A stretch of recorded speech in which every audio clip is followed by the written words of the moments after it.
নমস্কার, আশা করি সকলেই খুব ভালো আছেন। আমার ছোট্ট একটি ভিডিওতে সকলকে স্বাগত জানাই। আপনাদের আশীর্বাদে আমিও কিন্তু খুবই ভালো আছি। আজ শনিবার, এখন ঘড়িতে বাজে 3টে। আমি সকালবেলার দিকে একদম ভিডিও বানাতে পারি না, তাই খাওয়া দাওয়ার পরেই আমি একটু ভিডিও বানাই।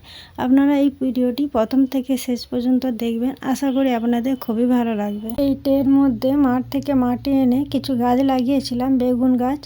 আর বেগুন গাছগুলো পোকায় খেয়ে নিচ্ছে আর ঘাস জন্মেছে, তাই আমি ঘাসগুলো উবড়ে দিচ্ছি।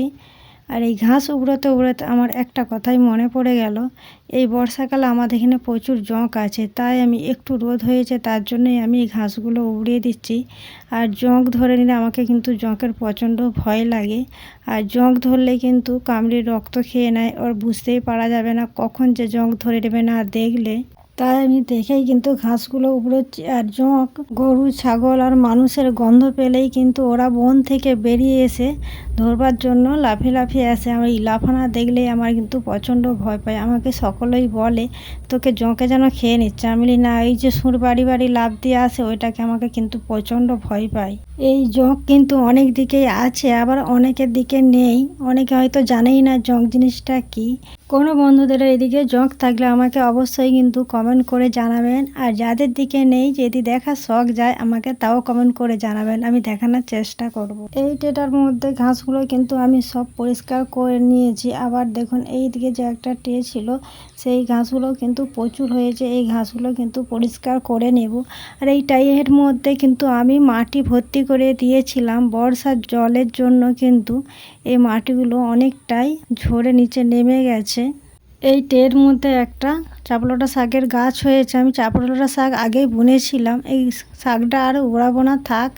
অন্য সময় যখন বাজার থেকে শাক আনবো, এই শাকটাও কিন্তু তুলে তার সঙ্গে পাইল করে রান্না করে নেব। এই বর্ষার দিনেও দুদিন কিন্তু খুব রোদ হয়েছিল, তাই আমি ঘাসগুলো উবড়ে নিচ্ছি। আর ঘাসগুলো উবড়োতে একটু সময় লাগছে। আমি তো আগেই বলেছি জঁকের ভয়ে কিন্তু আমি জলের সময় ঘাস উবড়াই না। জল হলে মাটিটা একটু নরম থাকতো, তাহলে ঘাস উবড়ানো তাড়াতাড়ি হতো। কিন্তু আমি একটা কারণে জলের সময় ঘাস উবড়াই না, জঁক থাকে। জলের সময় বেশি জঁক বেরোয়, আর এই রোদের সময় ঘাসে কোনো কাজ করলেও কিন্তু অতটা জঁক বেরোয়নি। তাই আমি একটু রোদ হতে ঘাসগুলো সব উবড়ে নিচ্ছি। দেখুন বন্ধুরা, কত সুন্দর লাগছে ঘাসগুলো উবড়ে দিতে। আর এই গাছগুলো দুটো আমি এই বেগুন গাছটা একসঙ্গে একটা ছোট্ট বেগুন গাছ লাগিয়েছিলাম, সেটা কিন্তু আছে।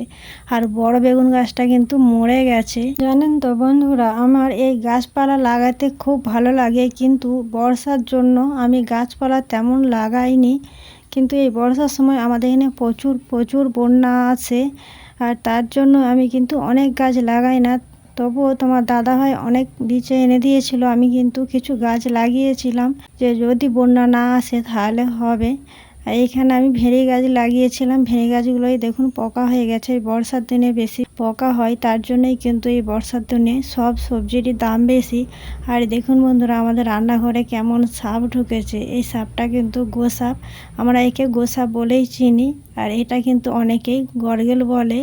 এই সাপের যে এত গর্জন আমি আগে জানতাম না। হঠাৎ আমি রান্নাঘরের দিকে আসছি, দেখছি না বিশাল গর্জনের শব্দ, মানে মনে হচ্ছে যেন বড় একটা জাত সাপ এসেছে। আমি হঠাৎ লাইট নিয়ে এসে দেখি না এই সাপটা। দেখুন বন্ধুরা, এই লঙ্কা গাছটা কিন্তু আমি আগের ভিডিওতে আপনাদের দেখিয়েছিলাম। আর এই লঙ্কা গাছটা দেখুন মনে হচ্ছে মরে গেছে, গোড়ায় পচে গেছে। কিন্তু আমাদের এখানে 7-8 দিন ধরে এমনই বৃষ্টি হচ্ছে, বৃষ্টির কারণে লঙ্কা গাছের গোড়াটা পচে গেছে। একে মনে হচ্ছে আর ফিরিয়ে আনা যাবে না।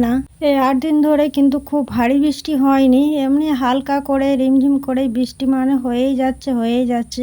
তার জন্যই মনে হয় গোড়াটা পচে গেছে।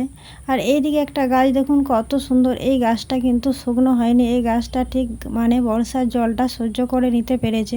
এর আগের গাছটা যে দেখালাম, এই গাছটা কিন্তু জলটা মোটেই সহ্য করতে পারেনি, তাই গোড়াটা পচে গাছটাই মরে গেল। আর এই গাছটা দেখুন একদম সাদা লঙ্কা। আর দেখুন এই যে আমাদের ডাব গাছ, এই ডাব গাছের উপরে কিন্তু আমি ঝিঙে গাছ লাগিয়েছি।